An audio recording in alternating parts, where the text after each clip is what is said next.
You can It's a see great the day to background. talk hockey with Grant McCagg on HabsCast. Absolutely, Mr. Dick Irvin. I think it might even be a great day to talk soccer, Rick. Let's My do it. I love goodness. it. Stefan Eustachio, new Canadian hero, scores the big one. Nice shot, eh? Just freaking. Yeah. I love how he bounced it off his chest, like right to the ground. That was, and then the pass that Seager made to Schaffelberg was really underrated too. That was a beautiful pass, and then I was waiting for Liam Miller to get replaced by Schaffelberg for about, I don't know. Miller didn't have a great game. I like, get Schaffelberg in there. Get Schaffelberg in there. Schaffelberg comes in, the cross, nice cross. And they friggin' boom out to Schaffel, out to Eustachio, boom in the net. Beautiful goal. Um, Alfonso Davies makes an appearance, and he got things going. I think it was apparent right away that South Africa didn't really know what to do. I'm not, I know nothing about soccer, but I sat down and watched the game. But it's true that when Alfonso Davies did come on, you don't have to know the game to understand. Okay, everything is going on his side of the the field. Everything's happening around him. I guess he's the Yeah, big guy of the team. It was very obvious. It yeah, was, a little worried a bit, but as the game went on, I started feeling more and more confident that Canada was going to win a lot of zone time yeah. for them. And Especially, yeah, yeah, awesome. especially with there being extra time, another 30 minutes with Alfonso out there. They were going to do it eventually, I think, but better not to wait to extra time. Anyway, that's our little soccer thing. Hey, I know a lot of you watched it. I did. It was just, I think, hey, Canadian pride here, and it's going to be a huge boost for soccer. And how many kids are going to be out on the pitch over the next few Yeah. months. Anyway, it was pretty cool for Canadian sports, and James Duthie got a little bit too much hyperbole on stuff there, I think, but nice to see him excited about it, and hey, I always root for Canadian teams, no matter the sports. So this being Yes, the sir. World Cup, it's pretty. I mean, the whole world was watching today because it was the only Yeah. game. So kind of cool, geez, they're saying in Uganda, Canada, not a bad team. So They are. anyway, it's They kind of are. We're getting there. We're getting there. Hold on to your hats, Brazil. Hold on to your hats, France. We're coming. Italy, look out. No, we passed them a long time ago. They're still freaking 20 spots ahead of us in the ranking. So I think, things are going Unbelievable. to change. Things are going to change here. If they can somehow, some way upset either Netherlands or Morocco, then they'll really move up. But anyway, one step at a time. And that's our little, it's a great day to talk soccer, but we are here to talk about what we really know and love, and that's hockey and Yes, the sir. NHL draft. This was our Christmas weekend this weekend. Rick, you were preoccupied yesterday, so you couldn't join us for that thrilling 5.5 hour show that Blaine and I did, where we were scrambling to, oh, who's this guy? What's this? Yeah, we had to talk about a few. Now I know how those TSN guys feel on free agent frenzy when there's nothing to talk about. But we got through it. Um, I would say if you had to give just, and this is, don't put any stock in this because it, just as Sheldon was saying yesterday, a lot of people, uh, you don't grade drafts for 5 years. You can say, well, tentatively, I'd give the Habs the best mark I could give the Habs for their draft would be a C. Um, didn't thrill me. I'm going to be honest, but I will be doing a bunch of video scouting this week of all of the guys other than Gleb because I did a pile of scouting on Gleb the last 2 days. We're going to break down 4 different games here that I did got highlights of, and but then we'll be doing Runso and Cooper Cleaves and all the rest of them there. So your thoughts, your initial thoughts on Montreal's draft overall? Yeah, I think C, maybe a B minus. Not much more than that is my first impression. It was strategically an odd draft for me. I don't know, was it really that important to give up a draft pick or just to move up to get, even though it's a further pick, Runso and was Cooper, could you not have picked somebody else instead of Cooper Cleves and save him for later? He's a 20-year-old. I know there was a little bit of buzz about him, but is a 20-year-old that important to get and try to see if you could take a chance on somebody else that won't be available later and hope that he falls to you anyways later? I know he was at the development camp last year and they really like him and they've been keeping a close eye on him, but Runsel's another overage guy, and I know it's almost like they got success with Pickford in the Western Hockey League with an overage player, and they're trying to do the same thing with Runsell. But I saw a guy that was not bad, but he didn't wow me either, and there was just other guys I preferred. He didn't make my top 64, and I don't think he was ever considered to be in my top 64 at all. So a C for me. Again, nothing I saw out there was that. Nothing they picked really excited me. There were no guys that I looked at there and said, "I hope they get this guy later on." It was just okay overall after the first round. Okay. Yeah, that's fair. I the way I look at it.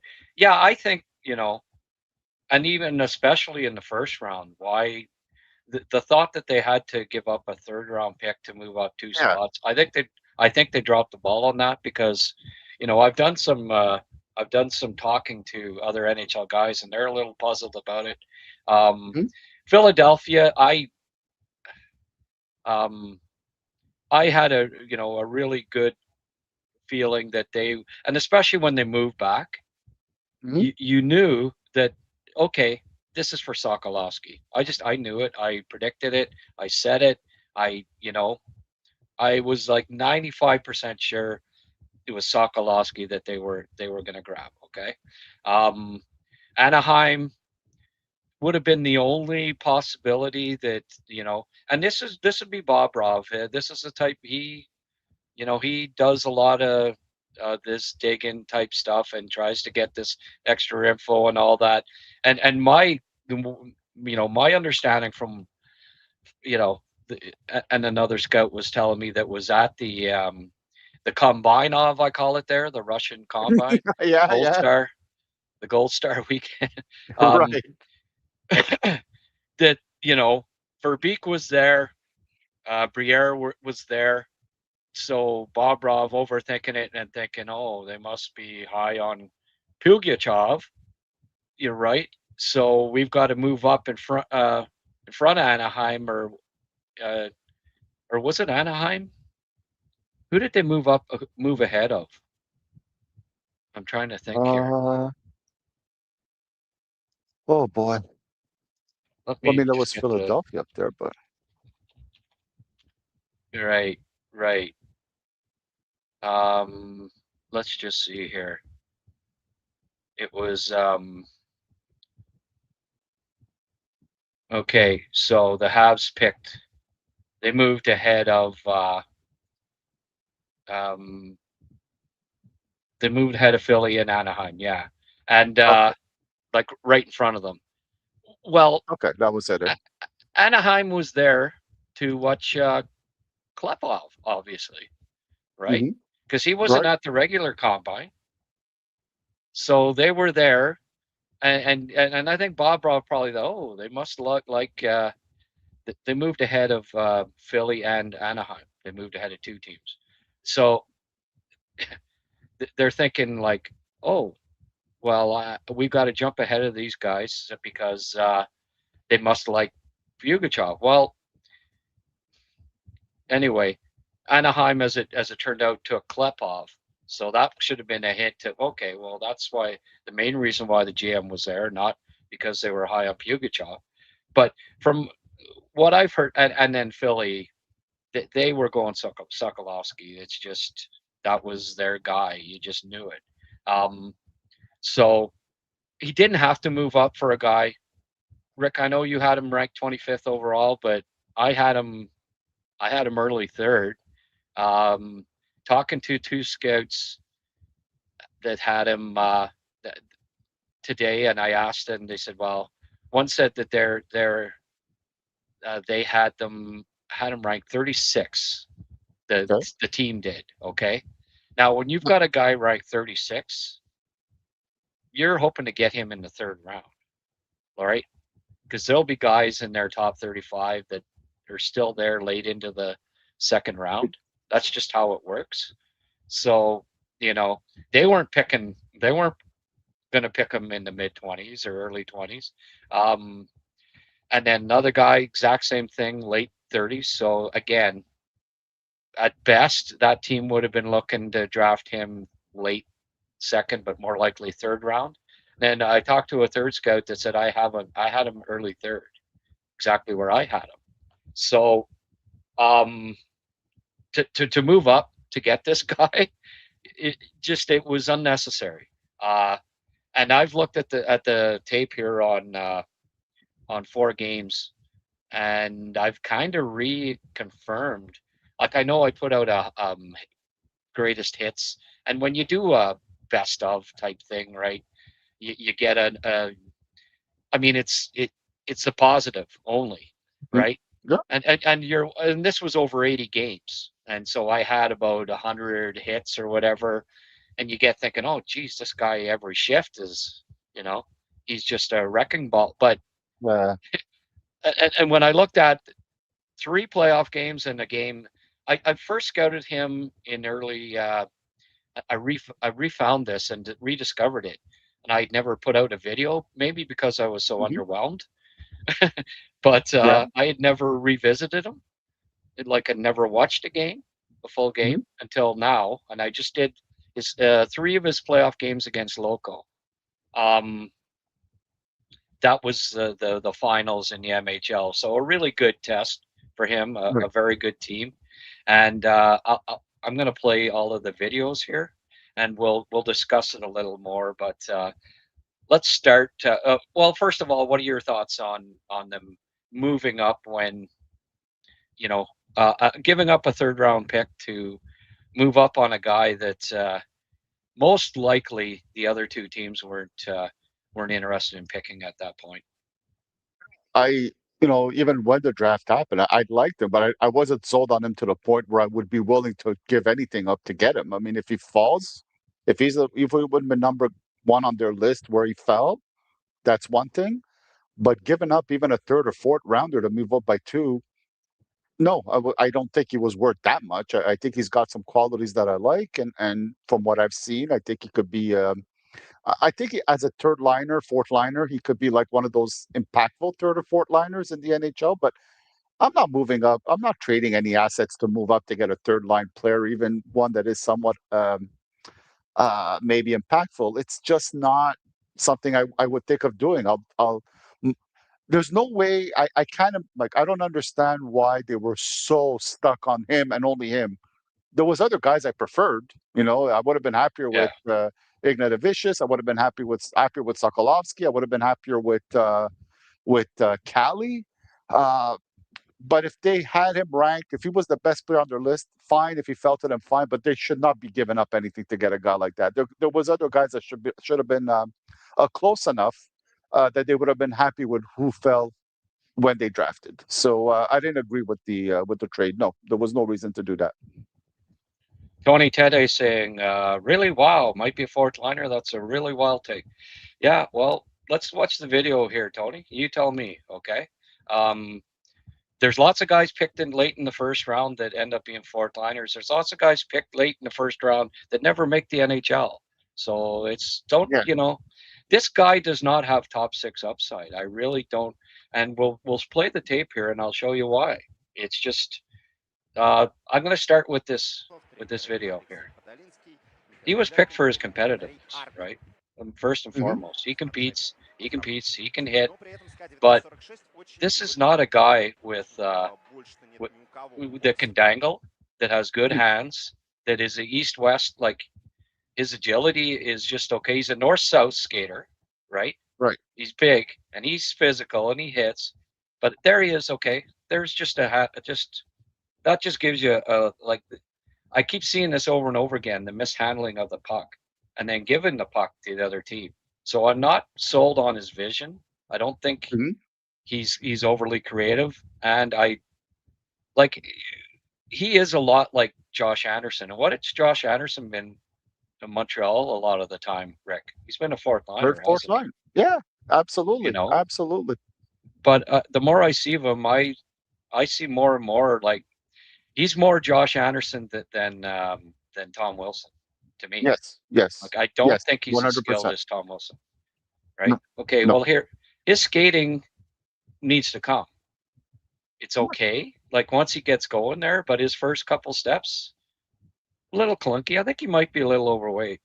You know, Yeah, there again, like there's an example of yeah, he's known for his defense, but maybe at this point in the playoffs, Rick, he was a little tired, but I didn't see uh, superb defense from him in uh, in any of these four games. But anyway, I and these are I'm not just picking out bad things. These are all the good and the bad, and like just anything notable. Okay, that right. but we'll keep watching here. Um, I really don't think that he, especially on a Montreal team that's just going to be so strong in their top Mhm. six.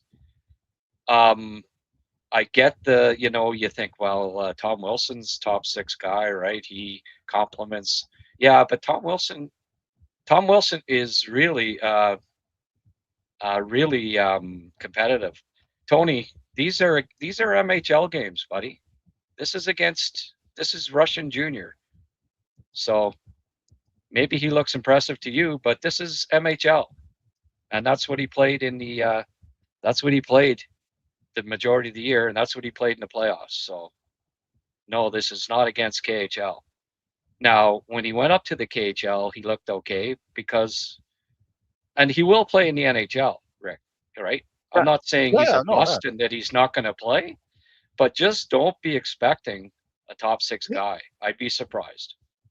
Uh, that I agree 100%, Grant. I'm for, and I like that you mentioned the skating because I've kept reading that he's a really good skater, and even I who liked him said, well, he's not a great skater. Right? He's okay once he gets his first few steps going. He's okay in a straight line, but he's not a fluid.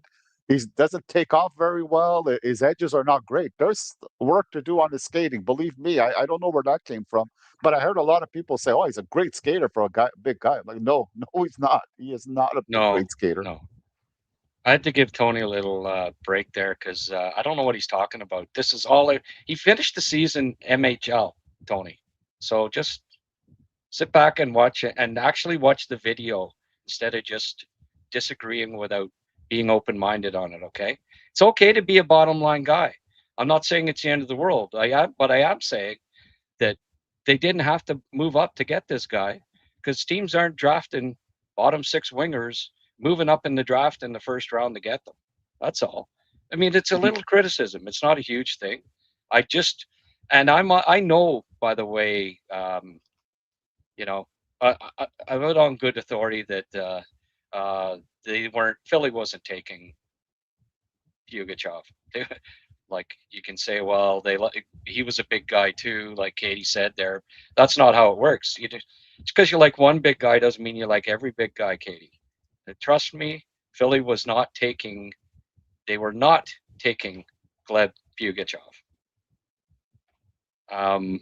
Anyway, there he is again going in. Like I don't know. I just this is the first game that I scouted of him, Rick, and I didn't go back because I did not see top 50 upside there. Mhm. Uh, I did not know though that he was quite as physical, and I mean when I did that greatest hits thing, you had to be impressed. He's mean, he's big, Mhm. he's got a competitive streak. You know, he puts it all together. He can be a Anderson type player, and there's a need for that in Montreal, right? But There when I is say absolutely. he may be a fourth liner, he may be a fourth liner. and that's because the Canadians are a you know they were a Final Four team last year, Rick. They're Yeah. going to be like I like Tyler Thorpe just as much as this guy.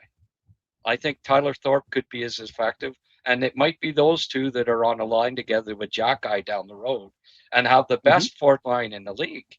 That's not a bad thing at all, Rick. It's I I like the idea that they said, okay, you know, because I mean I called for it last year. I said take Provorov. They need that type of player, and they didn't. I personally like Provorov more than this kid. And I also like Ignat. I think Ignatavicius would have been a better pick than this guy. Yep. More skill. He's got more skill, Yep. and just to me, he's just as strong and just as powerful. So anyway, that's my opinion. You don't have to agree with it, folks, but let's get to the playoff games here. If unless you got something else to add to that at this point, Rick. No, it's interesting because we do kind of see it, I think, the same way, and I think the criticism I ranked him 25 because I think with the way he plays physical, the way he plays with reckless abandon, I value that, and that's why I put him at 25. But it's interesting because all the criticism you pointed out, all the details, all the problems, I do agree with them. I'm not like 100%.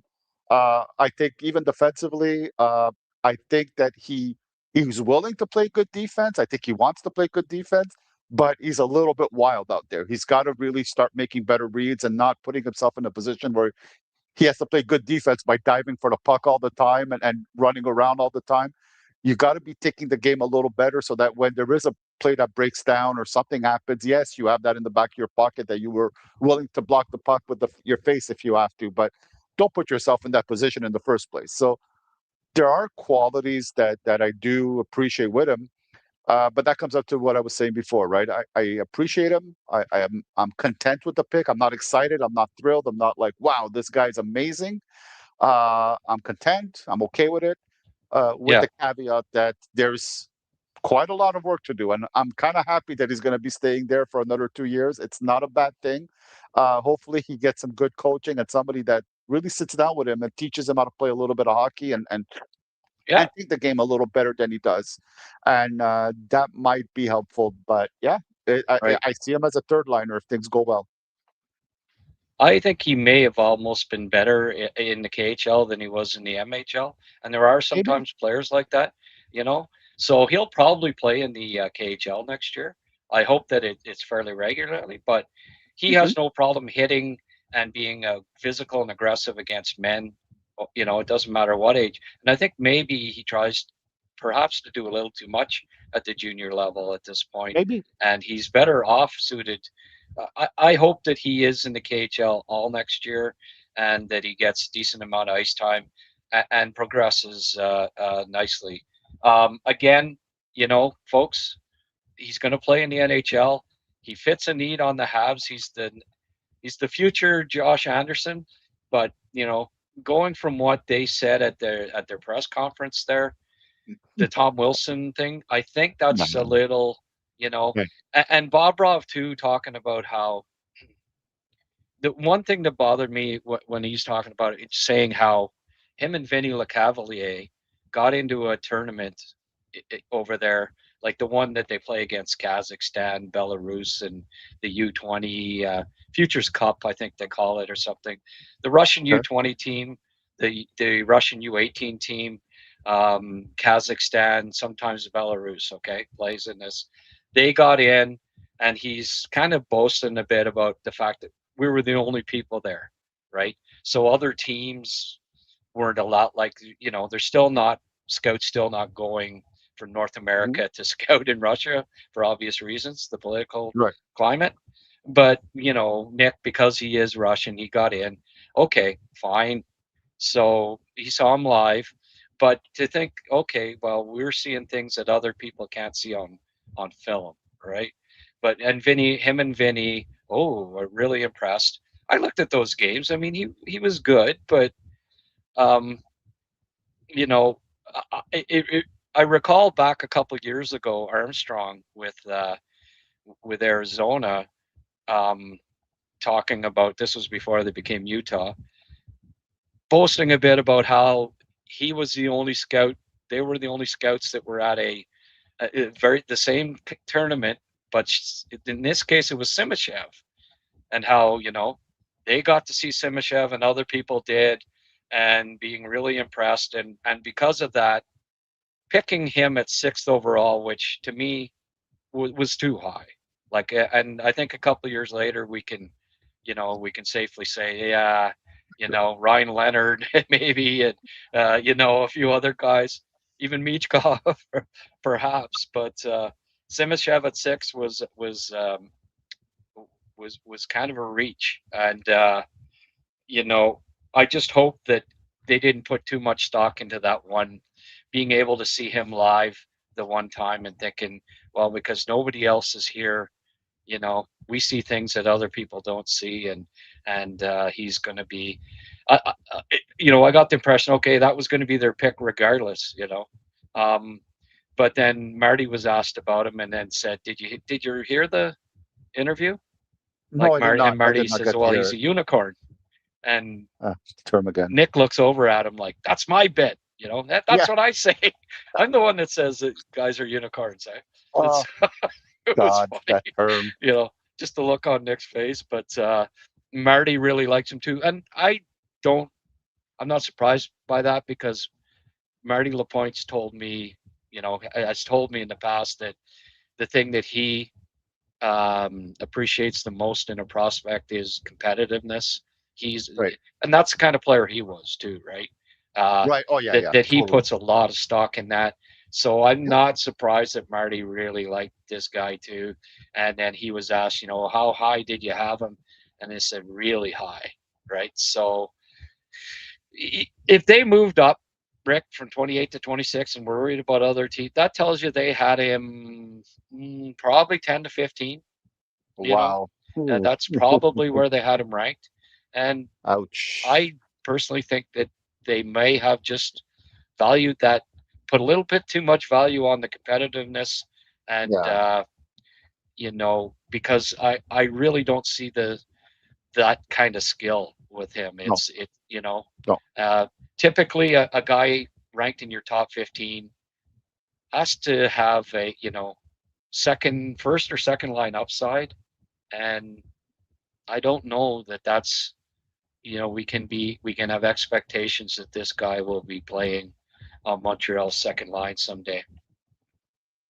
Yeah, I agree. It's the same reason why earlier in the season, that maybe the first few, or maybe I can't November, I thought, oh, I can't hear you. is this better now? Folks, can you hear Rick?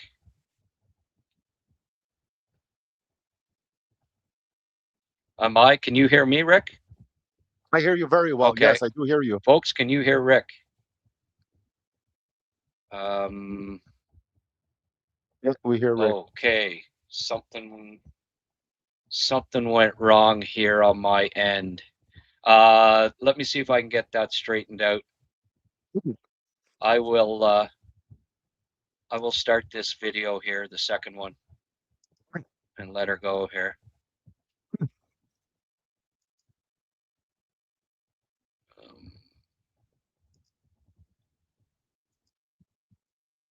Lost that one. Hey, Rick, talk again there.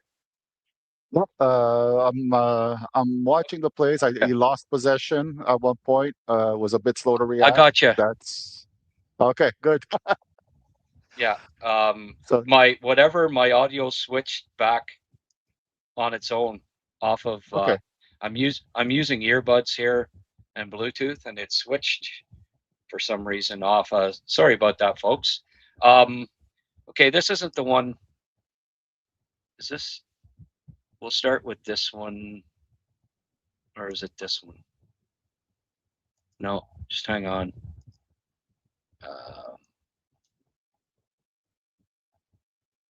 No, that's not it.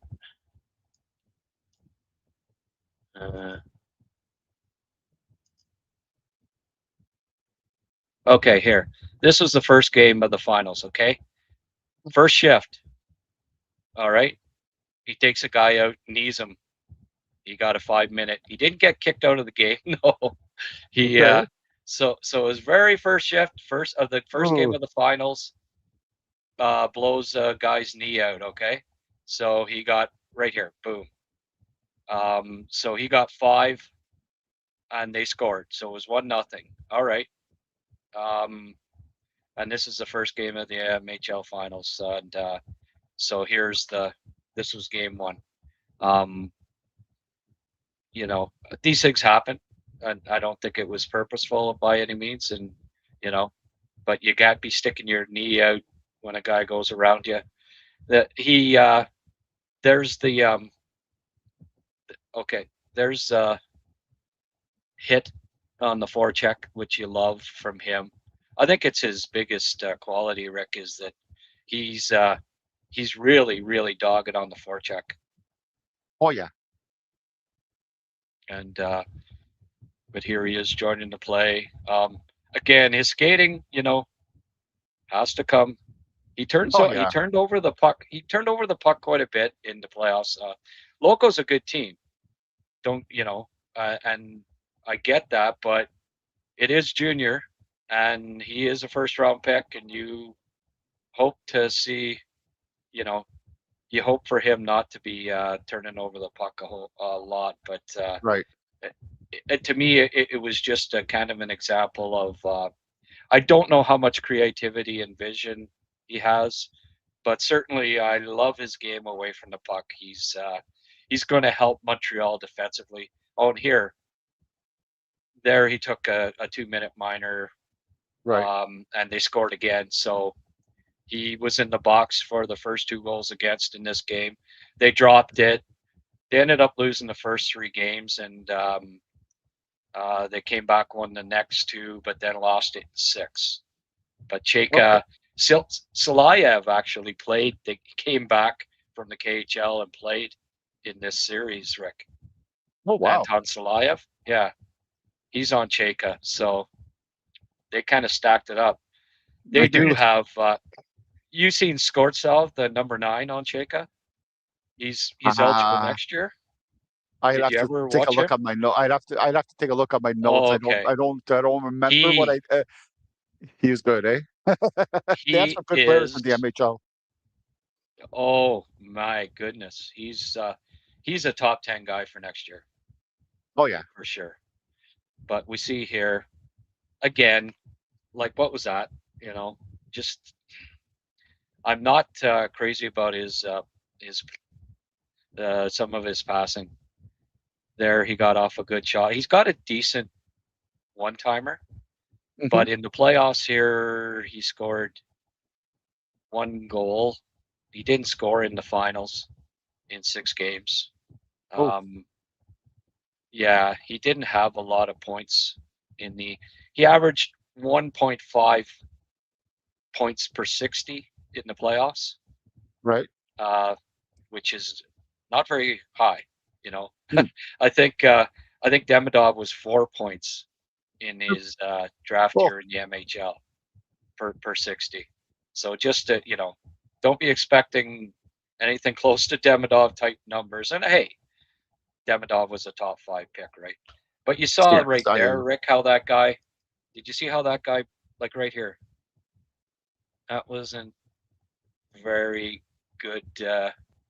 You can certainly beat him left to right, and then here, Oh, eh, yeah, there's some flybys. There was quite a few of them here where he wasn't hitting, and I don't know, just kind of for a guy that's really touted for his defense at times in this series at least, and in the 3 games I scouted, there's work to be done. And again, this is MHL, right?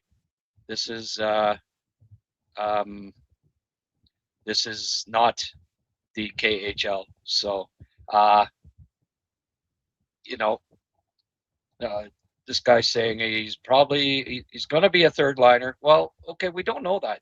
You know, we'll see. From what I've watching, Montreal's going to have when I think of other prospects in the system, Rick. Like I don't know, is he better than Zurowski? I, you know, No, not as no. skilled. Is he? Is he better than Hage?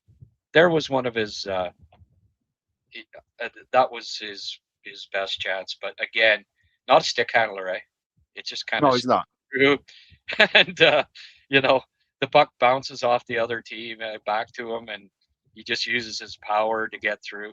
Once he gets rolling there, you do see Yeah. Bert where his skating is decent. So um, I think it might be in part he just got to get a little bit of lean muscle, you know, Mhm, change his body dimensions a bit. But you see, even on the back check here, like he tries, but he mhm. never catches. He doesn't catch people. You know what I mean? No, When no, no. it's but I do like his effort. There's no, and that's what Montreal really loved about him. The kid comes to play. He's mean. He hits. He hits with authority. He's going to hurt people, and he's going to soften up on the forecheck. He's at playoff time. That's what was missing on the Habs this year. Mhm. That type of player in the bottom six. There was Josh, and that was it. And Yeah. this guy, so completely get the, I completely get the thinking on their end that hey, this is a need. I wish they'd have had that thought last year at 34 and picked Prokhorov, but it is what it is. You know that I love that kid, right? I think Prokhorov's Oh got yeah. more skill. I think he's got way more skill than this guy. He's 6'5", skates way better, and way better hands, and hits like a truck too. But and Ignatavicius would have been my pick over this guy too. But Yep. that's the fun of the draft, Rick. We'll see in 5 years whether I'm full of baloney and this guy ends up being the next Tom Wilson, or if I'm right. But again, that's my first impressions, and that's my opinion at this point in scouting him a fair bit over the last couple of days. I was hoping to be more impressed. I have to say. Yeah. Fair enough. I mean, I've seen him play better than what I'm seeing on these clips. I Yeah, think it was, I don't know. I'm wondering if there wasn't part of it was that he tried to take the game over almost because he thought he could, but he's fatigued after a long season and he wasn't thinking, it might not have been the best strategy. I don't know. yeah. Maybe. As you said, um, I compliment his defensive game because of his willingness to play the game and the effort he puts into it. But I also recognize that he's got to think the game a little better than he does because Yeah, that's a flaw. You yeah, can't just reckless abandon 100% of the time. Even guys who play that style are taking the game a little bit better. It just comes across yeah, as they're just doing whatever, but they're not. And I think that was a good point too about him maybe slimming down a little bit. It looks a little heavy right now, and I think after a long season, carrying that extra weight has taken a bit out of him. So I'd like to see him do that a little better too. But I think we both agree. He's a bottom six guy to me. I don't know where, it might be a no quote unquote third line to bring physicality. It might be fourth line, depending on what. I don't know the makeup of the line. Sometimes you put a fourth line guy on the third line because there's an element that he brings that you need on that line. I don't know, but bottom six is a category I prefer to use. Uh, yeah. and we'll see how it goes. But yeah, Ignatavicius was again 20, Cali was 21. They were both available. I would have been happier with those picks. I'm not totally frustrated with the Pugachyov pick at all. I'm content with it. As I said earlier, content, not Well, ecstatic, just content. yeah. Well, the fact that you had him 25, um, I mean, Cali went what 40 or something like that. Yeah, Typically, a guy that you have ranked 25, you want to get 35 to 45, right? yeah, Because not every guy that you've got in your top 25 is going to go in right. the top 25. Oh Right? yeah, Uh, uh, so, but still, but to get him at 26, that's fine for you, right? yeah, And I understand and I get it too. Even though I had him ranked 67, I get why they took him, and I wasn't upset about it. I understood.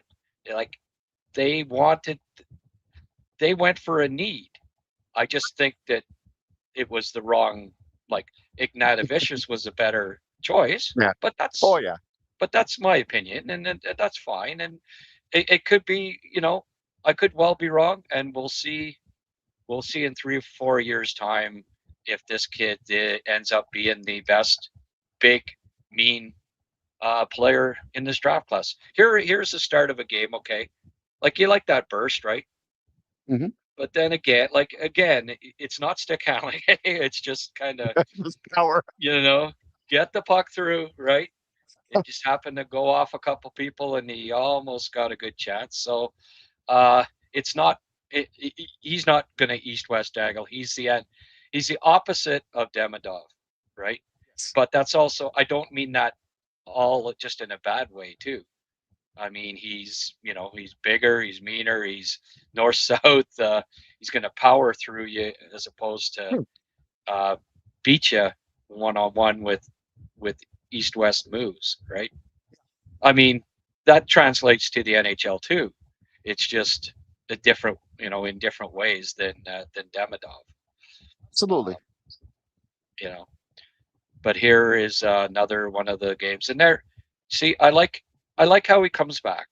He does have He heart. does. He does, you know, and to me, it's his. You've got to have an elite, at least one elite trait, I believe, to Hmm. be a first round pick. And he's got that. His competitiveness is elite. So um, you never hate a player of that ilk. And hey, when Bobrov and Lapointe were talking about this kid, they didn't say, hey, he's, super skilled. He's, Oh no. fastest skater in the draft or anything. I hope They not. they focused on his defense, on his compete, on his Yep. shot blocking, all of the things that will help you. Um, they've got a top six. That Hmm. they're going to have a top six. They're going to get that missing piece, I'm sure. And down the road, what they needed was a couple more Josh Anderson types, and that's what I see with this guy. So I get their thinking 100%, and I think this kid will help them in Hmm. future playoffs. Fair enough. That's. I think we both agree on that. And let's hope. Let's hope. Let's hope he gets a bit more experience. Let's hope he learns a lot in the next little bit. Uh, let's hope he plays in the KHL, where I think it'll be more professional and it'll be more structured. And I think he needs that. I think that'll really help him along instead of being a little bit of that guy who runs around a little bit more than sometimes we'd like to see, and really just start playing within his limits just a little more to be more effective.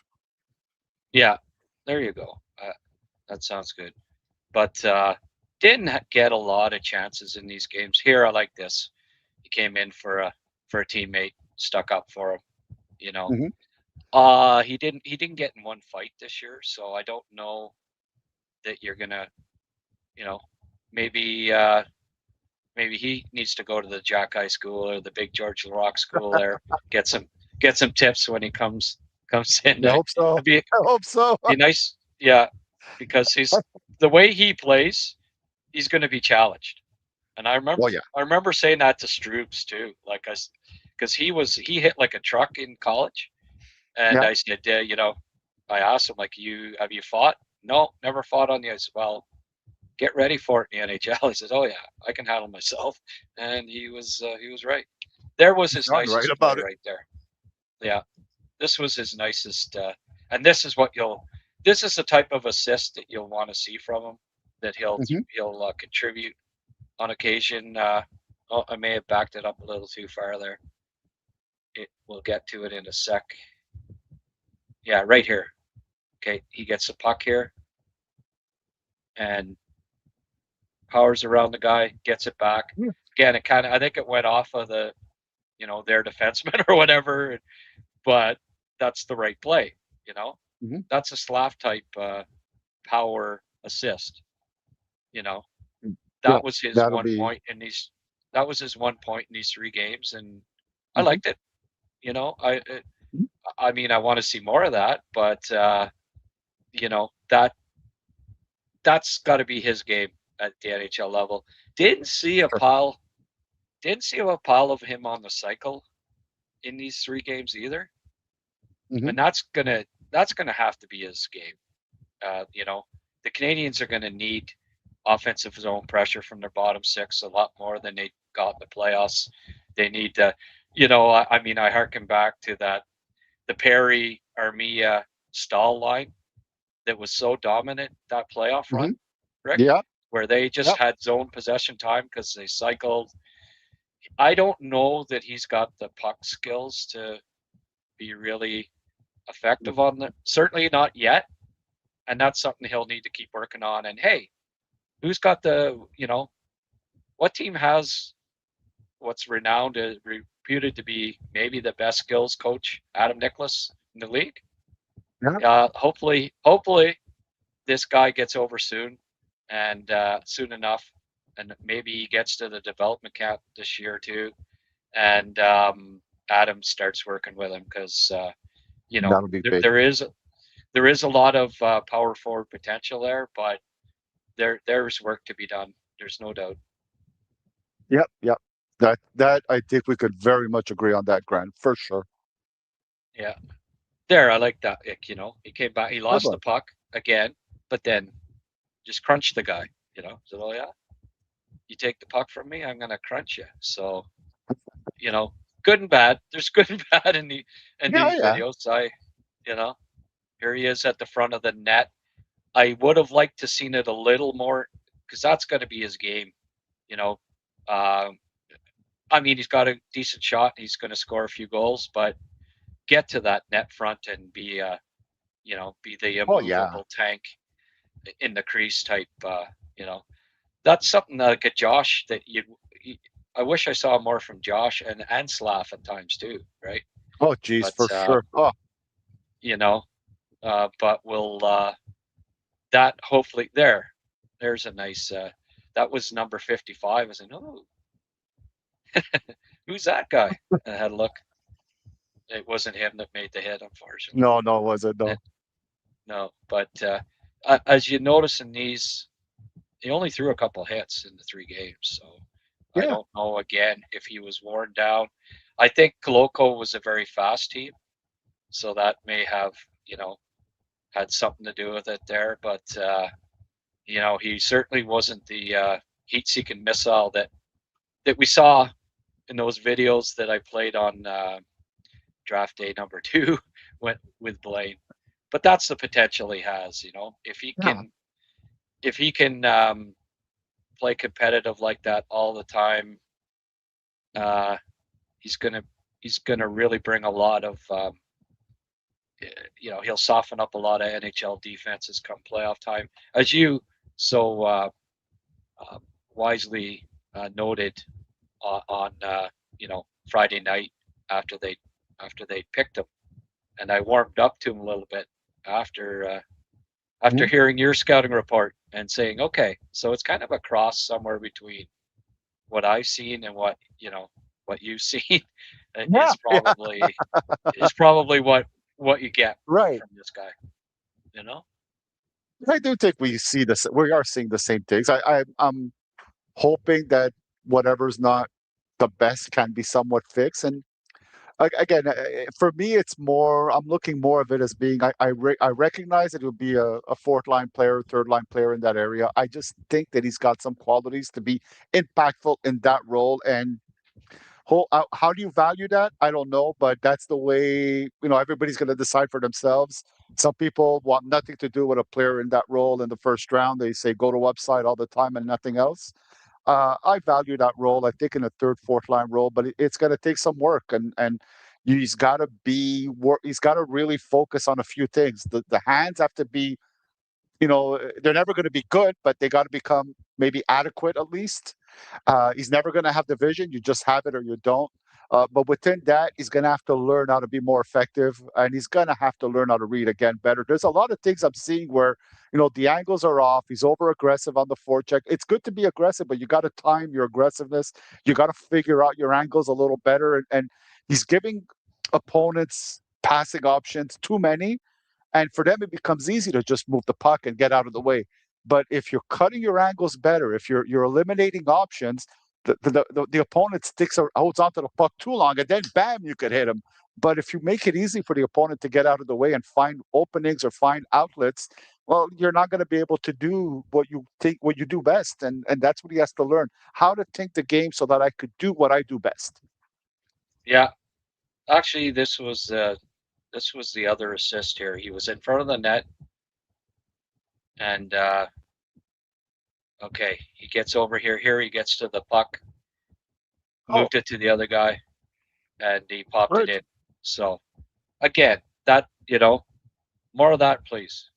Like there is some, when he uses his size, he can be quite effective. And then,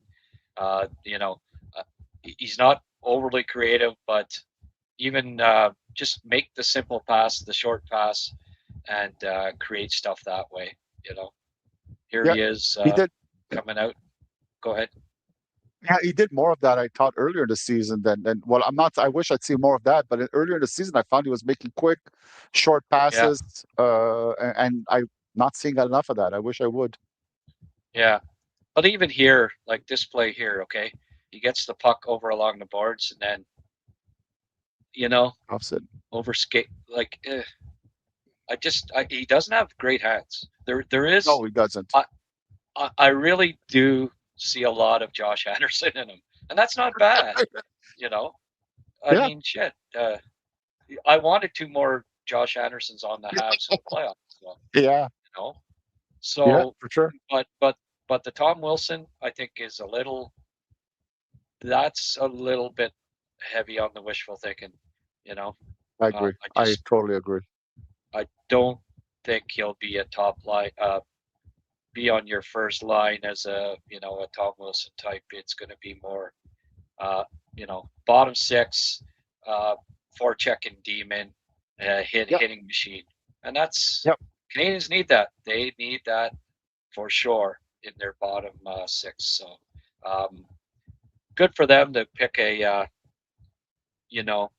to identify that, and they're at the point, I think, with the organization where you got to start trying to fill holes, because there aren't many, uh, for them to be a true contender, and they've got so many good young players, and they're signed long term, that they're going to be good for a long time here, and it, Yep. it, it is a question of just trying to find.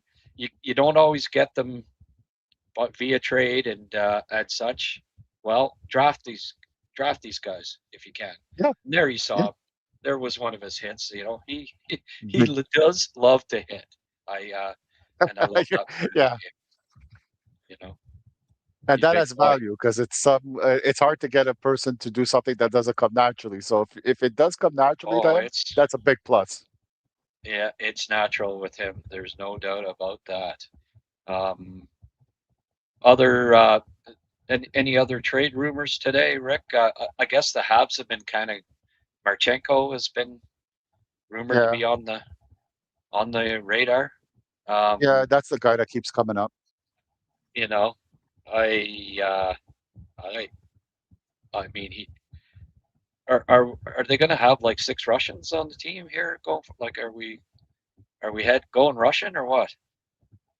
Maybe we're going to do the Detroit model of the 80s or 90s there, where they had like The seven six? or 12 Russians, or they had like at one point they had like 7 or 8 Swedes, and like at least you pick them all from the same country or the same development background, the same ways of playing together. Might not be a bad thing, but yeah, they're going to a Detroit model, I guess. Yeah, yeah, absolutely. Um, one more here. Do we want to watch one more? Oh, what the heck? Oh no, already saw that one. Eh? Yeah, yeah, yeah. This is okay. All right. I think we've seen enough. Um, you get an idea. He's not as he's the opposite of Demidov, and I don't mean that in a bad way. He's just not gonna go east west. He's not gonna dangle you. He doesn't have good hands.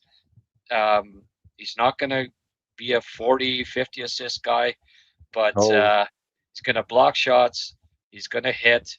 He's going to, he's gonna pop a few goals, get some dirty goals, and hit the opposing team's defense, soften them up, get them hopefully, with the hiccups.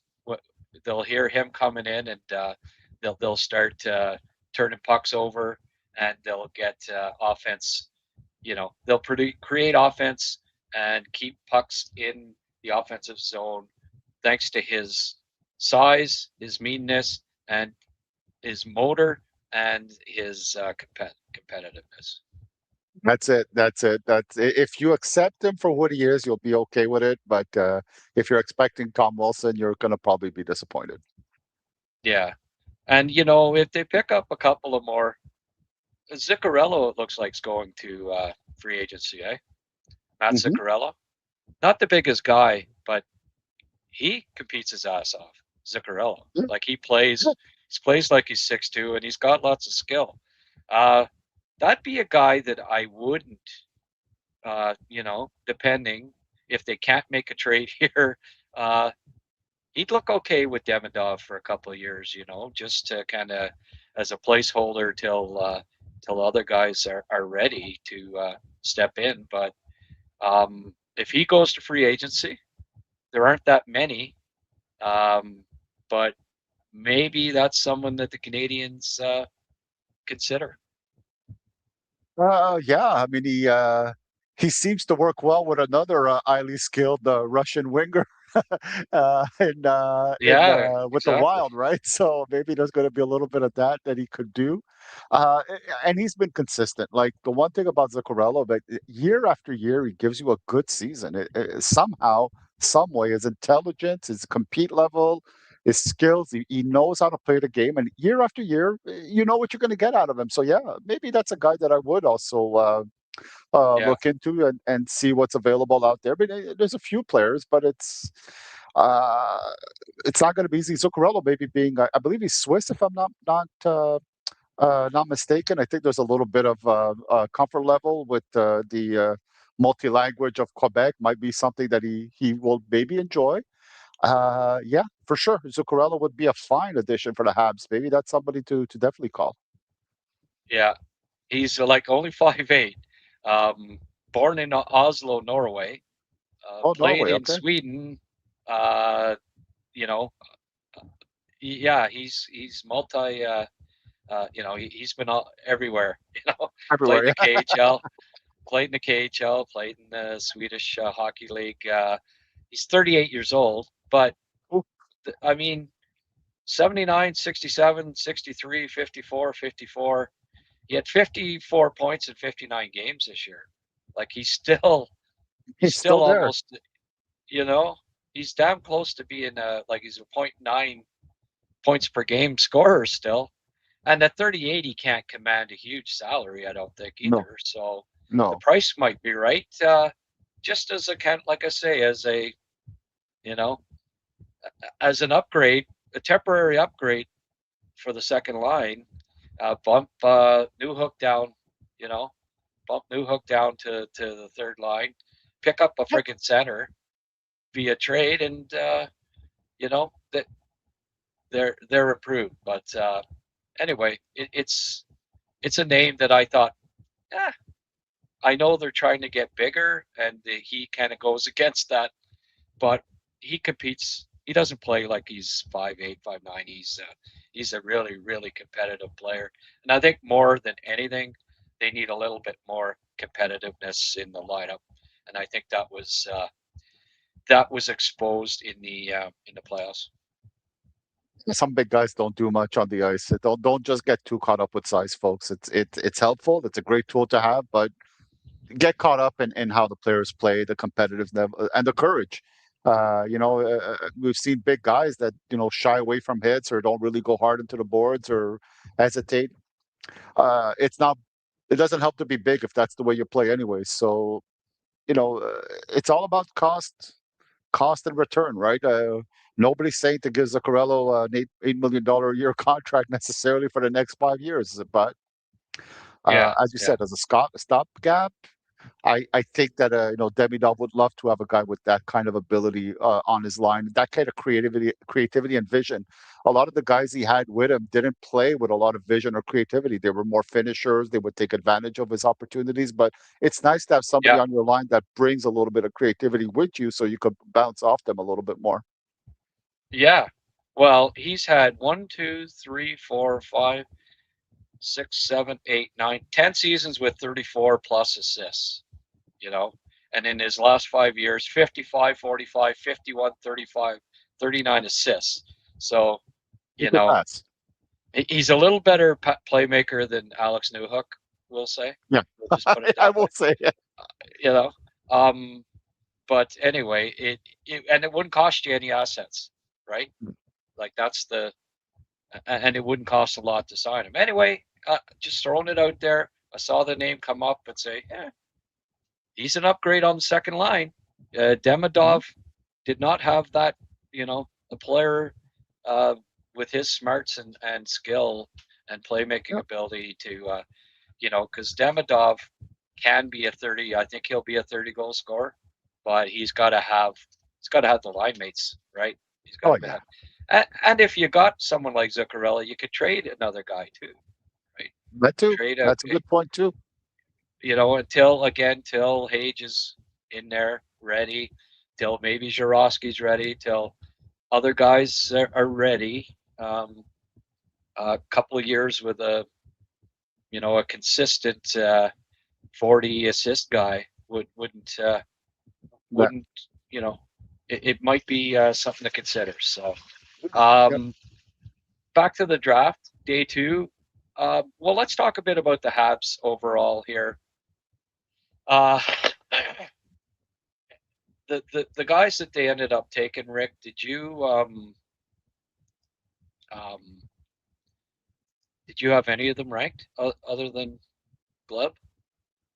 No, no, I had nobody. Runso was not in my top 60. I did come close to putting Wesley Royston in my late draft article. I did like 10 late round Oh, picks. okay. I considered him for a little bit. I just thought his skating was just a problem, but he's a competitor and he drops the gloves and he takes on some big boys. So it's okay. But Daniel was a guy that I'd seen earlier in the season, and again, he's a good athlete and he hits, but my gosh, there's like nothing happens with the puck. There's being a stay-at-home defenseman, but a bit more stay-at-home than I would like personally. Now, maybe at the end of the year he played better. I didn't really pay close attention to him when I see Muskegon play, and he's going to be playing in Brantford now, which is a good thing. I think he's slated to go play there. But the other guys, Klimpy also, I noticed his puck moving ability, but he didn't overwhelm me enough that I paid close attention as the season wore on. But I know he wears an A for Saskatoon. That's fine later on. But again, none of these guys, Trottier too, I noticed them. Okay, whatever. But I did see nothing that Yeah, wowed me in any of them. yeah. I honestly did not look at Braden Klimke. Like 74 Central Scouting North American skaters. Yeah, Unless I heard from somebody like, because I get help from NHL scouts say, so who should I look at here? Is this guy, da, da, da. His name never came up, right? oh, And I mean, no, ranked 197 by McKean's, you know, uh, I know, I 119, know. 119 by Elite Prospects. So I just didn't have time to scout 400 guys this year.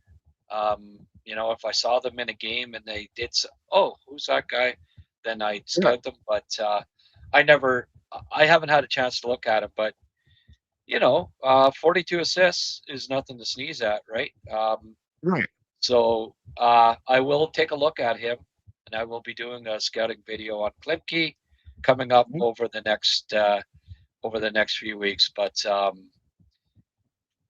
Sheldon Grant, where did you have Marchenko ranked in his draft year? Well,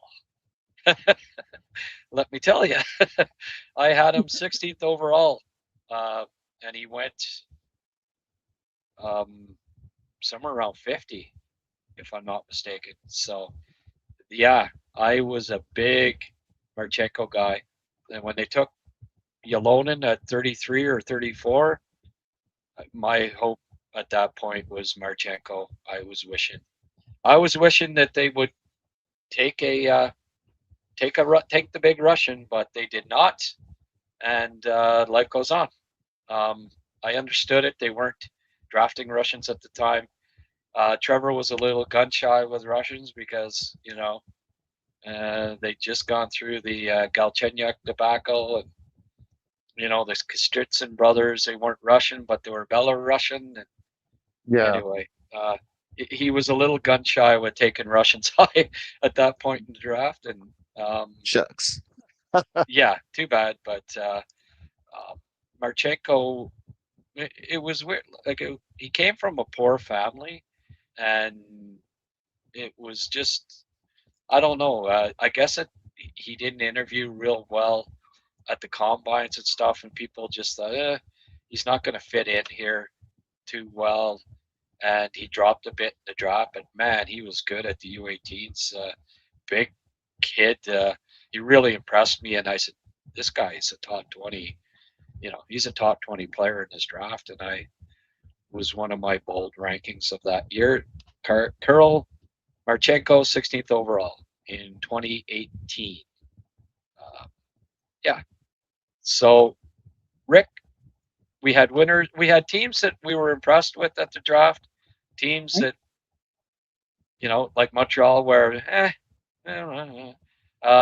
teams where you thought, uh, I don't know, but let's not focus on the teams that because you can go back, Rick, in 5 years, and say, geez, why was I criticizing that draft? It was great. Yeah, for And sure. For sure. so I would rather throw flowers, than, Yep. than horse manure.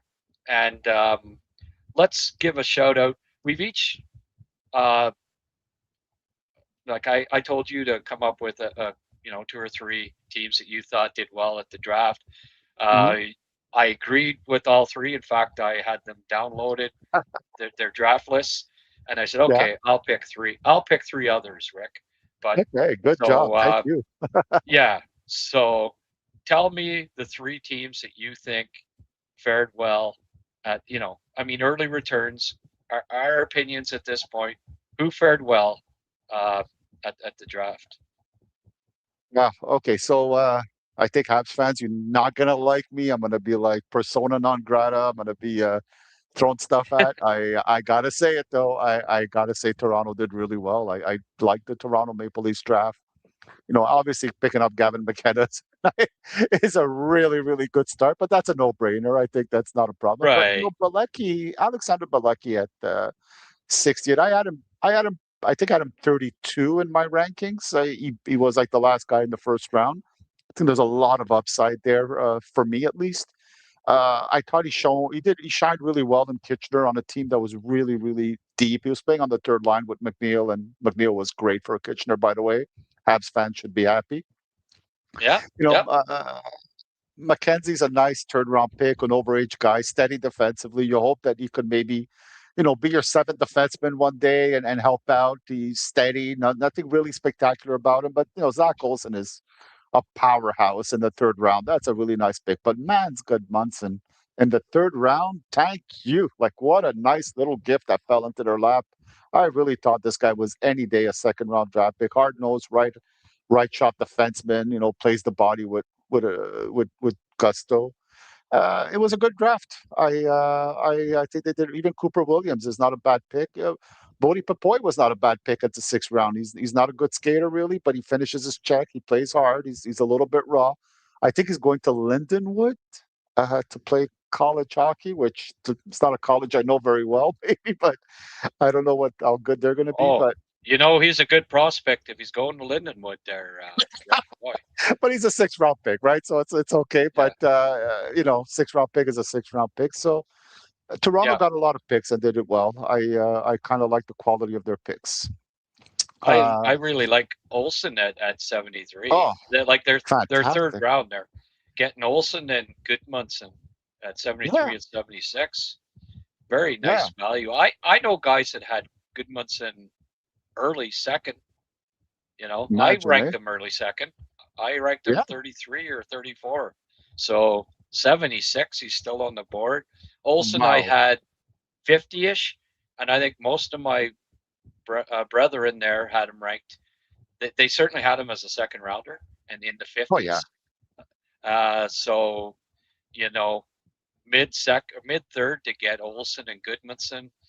McKenzie, well, I had on Guy Flaming there, and he said he'd be shocked if he doesn't go in the second round. So, he saw him every night and Sure. really could appreciate him. And our Yeah. buddies Rocco and Darren, they think Bilecki's a steal of the draft. They had him 21st overall. So, you Really, eh? know, Yeah. and Darren saw a pile of Kitchener because he's in London. And anyway, uh, and Plumans, I Yeah. had on good authority that he was going in the second round. That was Really. the expectation, and he was fantastic at the under 18s Yeah. and stood Yeah. on his head. And they got him at 114. So, Real. and then like you say, and they get the best player in the draft probably in McKenna. So yeah, son of a bitch, the Toronto Maple Leafs had themselves probably the best draft they've had in a long, long time since they picked Daryl Sittler and Errol Thompson in 1971. So Toronto Maple Leaf fans will be very appreciative of those comments, but I think some Hab fans will be a little bit upset. But we gotta be fair we gotta be fair to our Yep, Toronto fans. I got yep. LA to having a really solid draft. I was surprised they didn't pick a center, but Elton Ermanson is a very good player at 19. They'll be happy with that. Liam Lefebvre, I had him in my mid 30s. I was Yeah. just a huge LA, fan of his this season. yep. LA here, Uh, yeah, the Los Angeles Kings. I didn't put their name up, yes, but yes. this is LA's draft, by the way. Oh, You yes, did yes. say LA, but you kind of said it quickly. So, Okay. just if people are wondering, we're talking about the Kings here now. Yeah, Yeah, keep going. yeah. So Liam Lefebvre is a warrior. He's a gamer. I don't is he's not a fluid skater, but he's really a quick skater. Goes up and down quick. Uh, Plays with a ton of guts. He's one of those guys that's going to lead you to war. And Adam Gollier is a good pick towards the middle end of the second round. Again, a defenseman that played pretty good minutes at the U18 for Slovakia. I think he was their captain. He's got a heavy shot, and if he could get more than to the net, I found a lot of the shots were blocked. But if he could kind of get them a little quicker off his stick, there he's got some he's got some ability. He's not a terrible skater at all. He's well put together. Blake Zielinski's an interesting case. I think there's some offensive creativity and vision, and that's a nice third round pick. Oh He's going yeah. to Providence next year, and Vandenberg was a really nice fourth round pick to me. I mean, he is young. I mean, he's another guy that's barely draft eligible, and he's a center, and in the fourth round, I'd be very happy with that pick, and Pantelis, big, heavy defenseman that maybe played too many minutes and too many in too many situations with Brandon. I think that affected the way people saw him. But if he keeps it really simple, doesn't overtake the game, doesn't make mistakes, he's got the tools you like in a big right shot D. And even Kostov is an overage center with Flint that I saw, and he's again, a lot of things went through him on that team. They didn't have much to play with, but he held his own, and he's a big 6'4", I believe, center, probably at the wing in the NHL level. But he works really hard, and he's a nice depth guy to have in your organization. So I like their picks. Yeah. Well, you know that the Rob Blake era is over because they had 11 friggin' picks and they had five in the first three rounds. They needed to Yes. do this. I actually don't mind Verde Svens even defenseman. Yes. Uh, he's a smooth skating D man. He's not the Yes. biggest guy, but very skilled. And Pantelis, of course, lots of people thought, oh, he was at the combine, right? So Hmm. you figure that he goes top 100, but no, he did not. 153 was good value, I thought. Like you Hmm. say, Vandenberg, good value in the fourth. Most NHL guys had him 60th, you know, Yeah, late second. It was the word that I got of him. I I like Zelensky top 50, so to get him at 80 is great. great. Golier and Lefebvre, right? I had them ranked in the 40s, so good Yeah, value there. And good. Hermanson, I had him 20th. So basically, they pick guys either right where I had them ranked or even a little later. And Right. uh, I I don't think I had one, two, three, four, five other players. There weren't many teams where I had five guys in my top 80, and Fantastic. LA was one of them. So how could I Good. not like their draft? I think Hermanson can be a 30 goal guy, and I heard that they're looking at moving Kepi to center. And you know what? That's probably he can do it. Like he has played, he did play it junior, great Okay. skater. They got to do something, and that might make a lot of sense for them to uh, Could be. to Yep. move Kempe over to center full time because they Something has need to happen. Yeah. they need a center badly. God, did they Yeah, ever? It's yeah, tough. It's tough for LA because right now they don't have much to offer to try to right. find that center right now. And Yeah. our last one, the team that I want to strangle if I ever get a hold on one of them. Florida. Gosh, I don't know how they pulled it off, but they got my 20th and 21st ranked players at 40 and 48 somehow. Yeah, Ignatevicius and Cali yeah, pulled the same thing for me us last year, right? Clevo they got yeah, somehow late in the draft, and I yeah, really like Shea Bush too, and they got him too, and late in the yeah, draft, and they yep, did it again, just somehow. Somehow. And yeah. Kemp is not actually a bad pick in the fourth round. I've seen a little bit of him in Chicago. He's a huge 6'5" guy, takes up a ton of Hmm. room, but skating is really difficult. He pivots with some difficulty. But hey, 6'5", he could grow into that. And he uses his reach though really, really well. That stick is in the way a lot. So, for a fourth round pick anytime, and he's gonna play at Seattle this year, so that might be a good learning experience for him. Yeah. Uh, Vanatello. I mean, there were thoughts in the summer playing on that big line with Hemming and Yeah, Zamato that he'd be a first round pick. And that's true. uh, uh, I mean, his skating, right? It became quite obvious that that was going to hurt him, Yeah. but he dropped all the way to the sixth round. Uh, you Yeah. know, Zorowski, he was at the combine, another guy that for at 181. I mean, hey, good good value there. And then Deneau, the goalie, is like 6'8", and Yeah.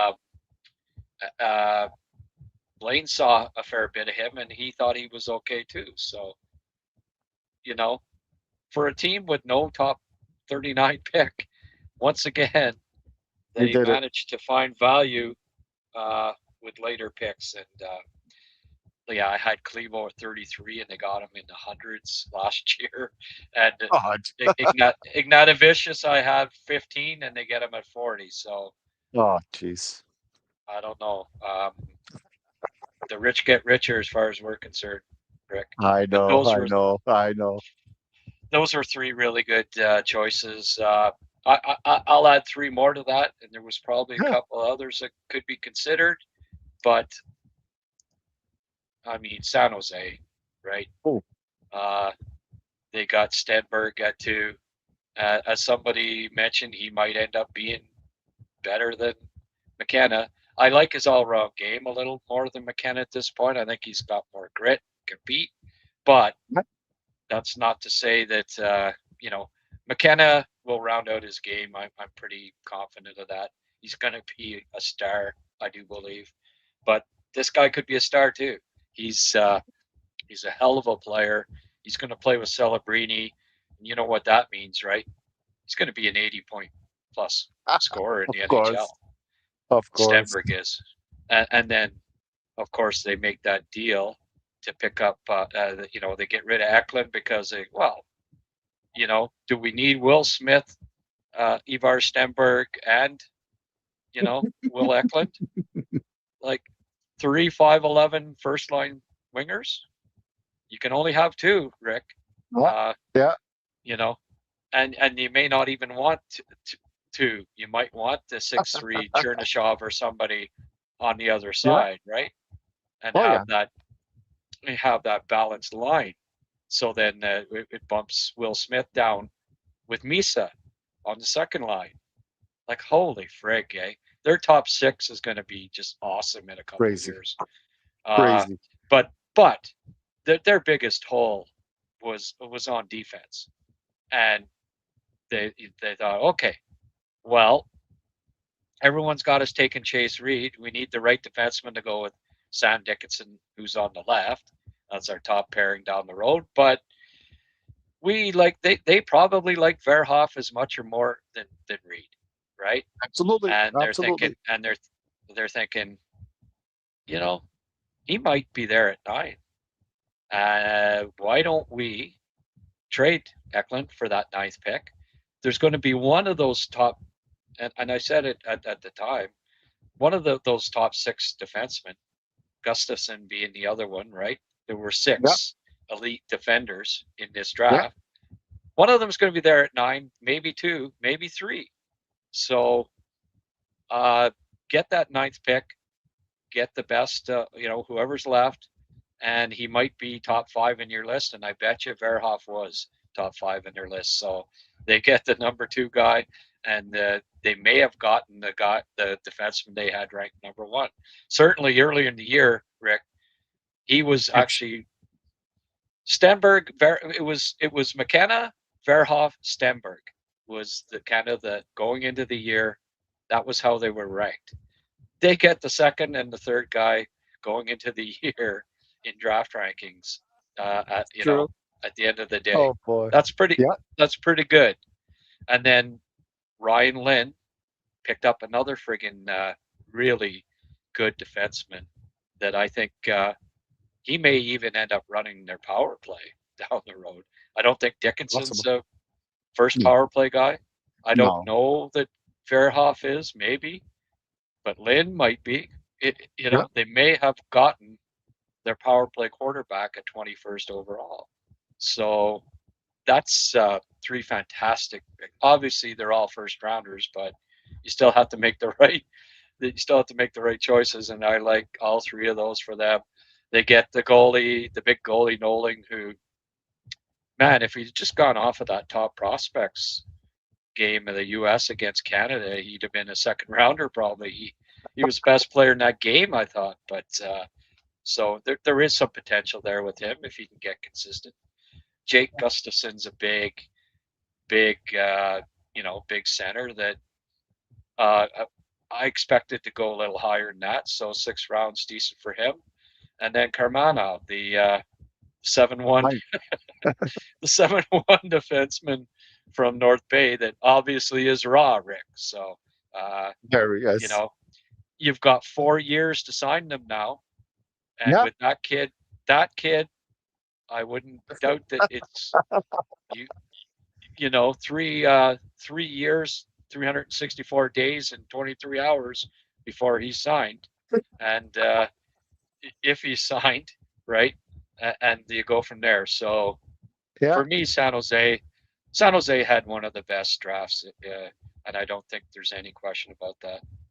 No, I agree. And Gustafsson was in my list of 10 players that to look out for later on in the draft. That could be steals. He's a big center, and I think he's the footwork is not so bad. I just think once he grows into that big frame, I think it'll improve his skating, and then you might have something interesting there. And they could use a Yeah, little bit of size too. I mean, they got a ton of skill, but at forward, that those big bodies to get the puck and be on the forecheck.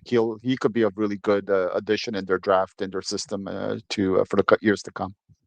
yeah, yeah, for sure. I also got Calgary uh, Yeah. on my list of teams that I thought did okay. Um, Carson Carroll's at 6. Geez, he was my top ranked defenseman. Uh, Yeah. so I think he'll be their number 1 D man in the future. And anytime you can pick your future number one defenseman um, in the draft. It's a win. It's a win right off the bat. Jack Sure. Hextall, I think just about everybody had him right around 30. Yeah. You know, uh, late first, early second on everybody's list, I believe. Just, I think he'll play. He's a smart, skilled player that's a middle line potential all day. You know, could be their third line center down the road.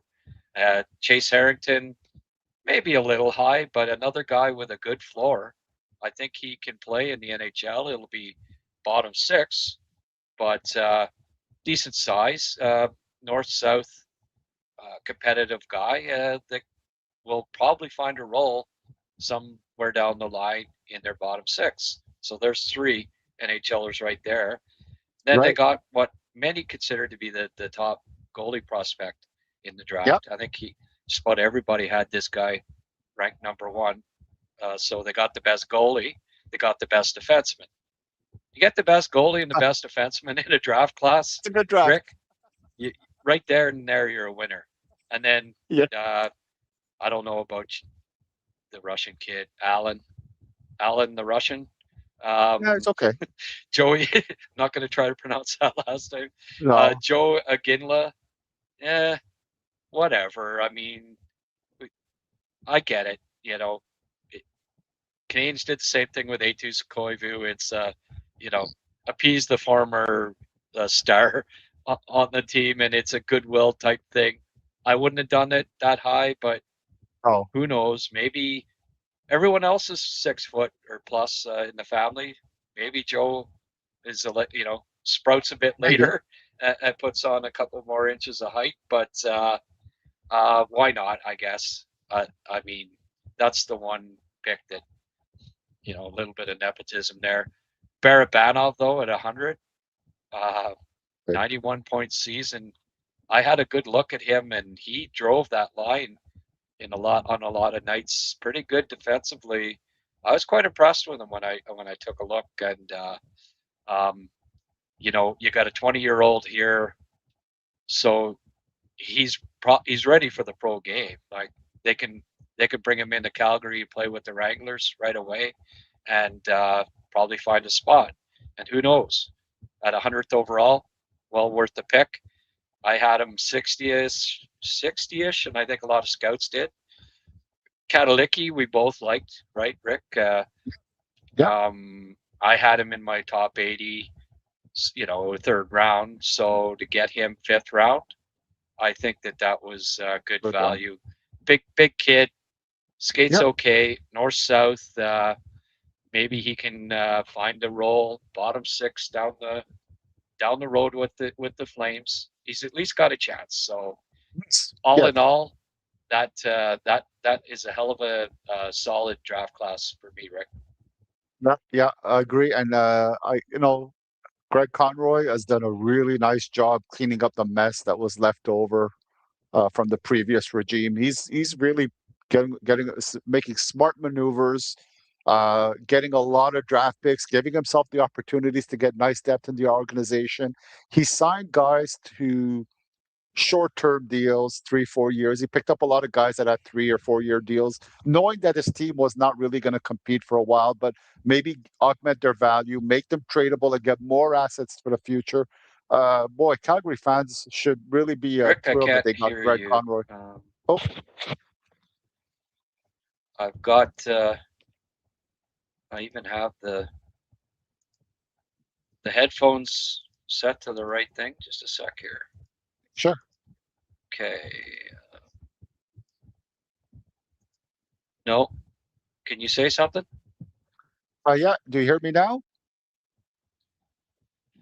No, I can't hear you. Okay. Well, look. Why don't I just quickly go over Nashville here, and we'll wrap this up, my friend. Okay. Um, Wyatt Cullen, Tommy Blyle, Borachev. Liked all three of those picks. Obviously, Borachev was I thought was going to go in the second round, and considered one of the best goalies. Blyle at 31, that's the value pick for me. We were both we were going over the draft and saying, geez, okay, I think this team will take Blau. No, maybe it's going to be this team. Oh, this will be the team that takes Tommy Blau. And finally, he goes at 31.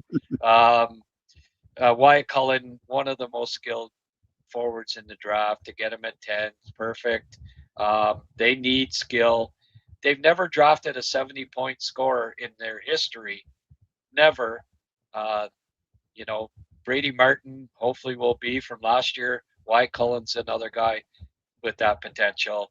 Flores, he was a top scoring defenseman in 6'3" kid who was the top scoring, a goal scoring defenseman in Finnish Junior, which is kind of a nice combination. Big kid, score goals.